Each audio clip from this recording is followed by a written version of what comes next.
Mr. President, Indonesia would like to exercise our right of reply to the statements delivered by Solomon Islands and Vanuatu, echoed by Nauru, Marshall Islands, Tuvalu, and Tonga regarding matters concerning Papua, a province of Indonesia. Indonesia is shocked to hear that at this important stage, where leaders gather in this august body to address the early implementation of SDGs, the transformation of our collective actions, and other global challenges such as climate change, of which the Pacific countries are affected the most. The said leaders chose instead to violate the UN Charter by interfering in other countries' sovereignty and violating its territorial integrity. We categorically reject the continuing insinuations in their statements. They clearly reflect an unfortunate lack of understanding of the history, current situation, and progressive developments in Indonesia, including in the provinces of Papua and West Papua, and also an unfriendly and rhetoric political maneuver. Their politically motivated statements were designed to support separatist groups in the said provinces, who have consistently engaged in inciting public disorder and in conducting armed terrorist attacks upon civilians and security personnel. Evidently, the statement made by those countries clearly violates the purposes and objectives of the UN Charter and the principle of international law on friendly relations among states, as well as the sovereignty and territorial integrity of states. I repeat, it is a violation of sovereignty and territorial integrity of states. It is highly regrettable and dangerous for states to misuse the United Nations, including this August Assembly.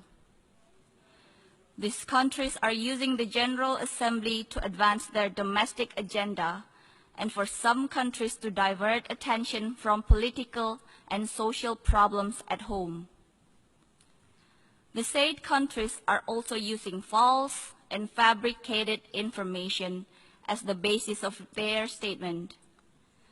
The conducts of these countries undermine the UN Charter and are detrimental to the credibility of this Assembly. Mr. President, Indonesia's commitment to protection of human rights is unquestionable.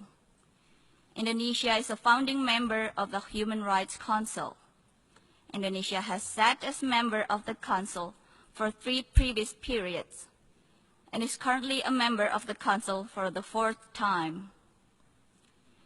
Indonesia is the initiator of the ASEAN Intergovernmental Commission on Human Rights and OIC Independent Permanent Commission of Human Rights. Indonesia has ratified 8 out of 9 core international human rights instruments, all incorporated into our national legal system. In compared, 4 by Solomon Islands and 5 by Vanuatu. Indonesia is among few countries who have a continued national action plan on human rights and currently is on its 4th generation of the plan from 2015 to 2019. Indonesia has an active and robust National Commission on Human Rights since 1993, vibrant civil society and free media. Indonesia is also a country with full-fledged democracy in function. With such a vibrant national democracy, coupled with the highest commitment to the promotion and protection of human rights at all levels, it would be nearly impossible for any human rights allegations to go unnoticed and unscrutinized.